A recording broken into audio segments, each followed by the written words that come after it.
Pankaj sir के लिए एक बार जोरदार तालियां बजाएं।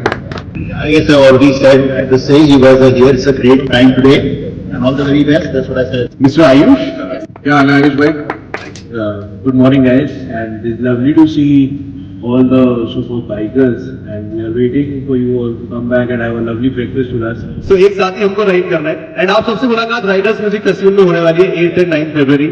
सबको पहुंचने वाला बहुत ही शानदार कॉन्सर्ट है जहां पे बड़े बड़े आर्टिस्ट परफॉर्म कर रहे हैं और आप लोगों की स्पेशल जरूरत है वहां पे क्योंकि बाइकर्स नहीं होंगे तो राइडर्स म्यूजिक फेस्टिवल का कैसे मजा आएगा। और अब तक अगर नहीं करे टिकट्स बुक तो कर लेना springboxy.com पे जाके।